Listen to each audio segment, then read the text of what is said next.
Hi friends, இன்றைக்கி நம்ம கிச்சனில் ஆட்டினுடைய குடலை வச்சு குடல் மசாலா ரொம்ப டேஸ்டியாக சுவையாக எப்படி செய்கிறது அப்படின்னு நம்ம இன்றைக்கி பார்க்கலாம். ஆட்டுடைய குடல் பார்த்திங்கன்னா நம்ம சாப்பிட்றதுனால நம்ம உடம்புக்கு வந்து ரொம்பவே ஆரோக்கியத்தை வந்து அதிகரிக்கும். அதே மாதிரி செரிமான கோளாறுலாம் வந்து ரொம்பவே சரி பண்ணிடும். குடலில் பிரச்சனை இருக்கவங்க, செரிமான கோளாறு இருக்கவங்களாம் இந்த ஆட்டினுடைய குடல் சாப்பிட்டுட்டே வந்தாங்க அப்படின்னா அவங்க குடலில் இருக்க செரிமான கோளாறு நீங்கி குடல் வந்து வலுவடையும்.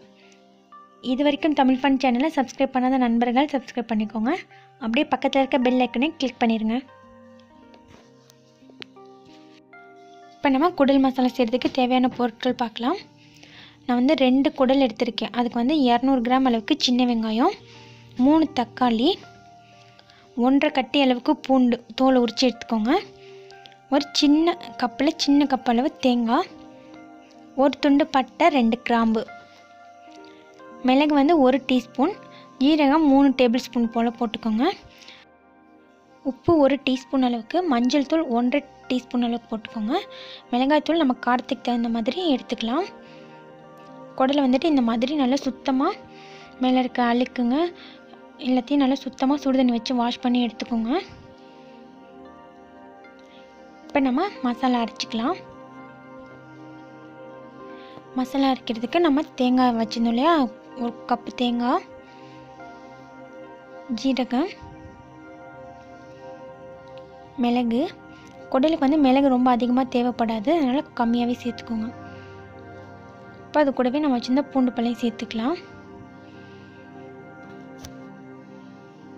சேர்த்துட்டு நம்ம தண்ணி விட்டு நல்லா நைஸாக அரைச்சி எடுத்துகிட்டு வந்துடலாம்.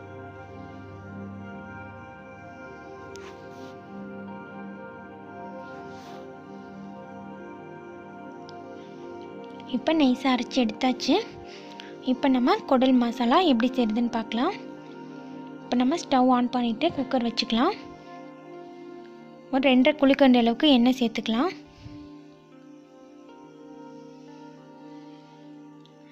எண்ணெய் சேர்த்துட்டு நல்லா ஹீட் ஆகிக்கட்டும்.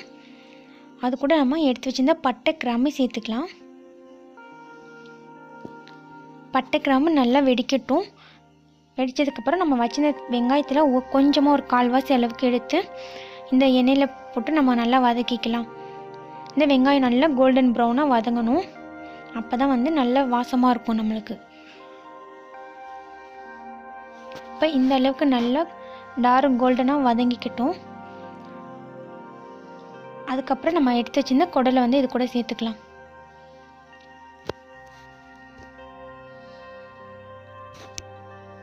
குடல் சேர்த்துட்டு நம்ம மஞ்சள் 1.5 டேபிள் ஸ்பூன் வச்சுருந்தோம் இல்லையா, அதையும் அது கூட சேர்த்துக்கலாம். சேர்த்துட்டு நம்ம மீதி இருக்கிற வெங்காயத்தையும் இது கூட சேர்த்துக்கலாம். சேர்த்துட்டு நல்லா கலந்து விட்டுருங்க.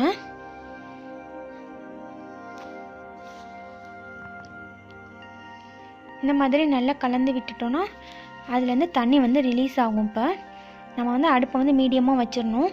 ரொம்ப சிம்மில் இல்லாமல் ஃபுல்லாகவும் இல்லாமல் மீடியமாக வச்சிட்டோன்னா இந்த குடலேருந்து இப்போ தண்ணி நிறையா ரிலீஸ் ஆகி வரும்.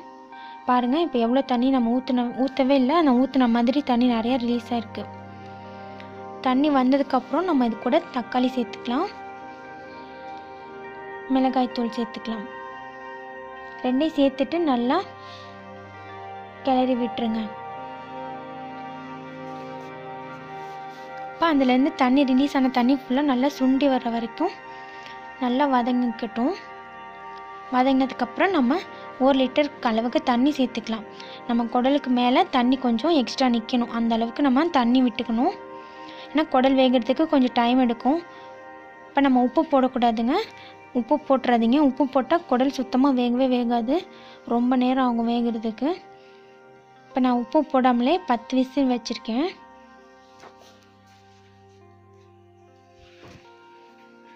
10 விசிலுக்கு அப்புறம் இதை நம்ம வெந்துச்சான்னு செக் பண்ணிக்கலாம். இப்போ இந்த மாதிரி ஒரு குடல் எடுத்து நம்ம ஒரு தண்ணிக்குள்ளே போட்டோம் அப்படின்னா நசுக்கி பார்த்திங்கன்னா நல்லா தெரியும் குடல் இப்போ நல்லா வெந்திருக்கு. வேகலை அப்படின்னா நம்ம கைகளால் வந்து இதை வந்து நசுக்கும்போது அப்படியே ஸ்டிஃபாக இருக்கும். இது கூட டேஸ்ட்டுக்காக 1 டேபிள் ஸ்பூன் போல் கடலைப்பருப்பு ஊற வச்சு சேர்த்துக்கலாம். சேர்த்துட்டு நம்ம அரைச்சி வச்சிருந்த தேங்காய் மசாலாவையும் இது கூட சேர்த்துக்கலாம். கடலைப்பருப்பு சேர்த்தாலும் பரவாயில்ல, சேர்க்கலனாலும் பரவாயில்ல. சேர்த்திங்கன்னா கொஞ்சம் டேஸ்ட் வந்து இன்னும் அதிகமாக இருக்கும். இப்போ சேர்த்துட்டு நல்லா தேங்காய் கூட மசாலா எல்லாம் சேர்ந்து நல்லா வேகட்டும் கொஞ்சம் நேரம். தேங்காய் சேர்த்துட்டு நம்ம இப்போ உப்பு சேர்த்துக்கலாம். குடல் வெந்ததுக்கப்புறம் தான் நம்ம உப்பு சேர்க்கணும். இப்போ எல்லாத்தையும் சேர்த்து நல்லா கலந்து விட்டு தண்ணி சுருண்டு வர அளவுக்கு கொதிக்க வச்சுருங்க. அவ்வளோதான், நம்ம ஸ்டவ் ஆஃப் பண்ணிடலாம். நம்மளுடைய சுவையான சூப்பரான ஆட்டுனுடைய குடல் மசாலா சூப்பராக ரெடி ஆயிடுச்சுங்க. இதே மாதிரி வீட்டில் எல்லோரும் கண்டிப்பாக ட்ரை பண்ணி பார்த்துட்டு எப்படி இருந்துச்சுன்னு கமெண்ட் பண்ணுங்கள். இந்த வீடியோ பிடிச்சிருந்தா லைக் பண்ணி உங்கள் ஃப்ரெண்ட்ஸ்க்கும் ஷேர் பண்ணுங்கள். தேங்க்யூ.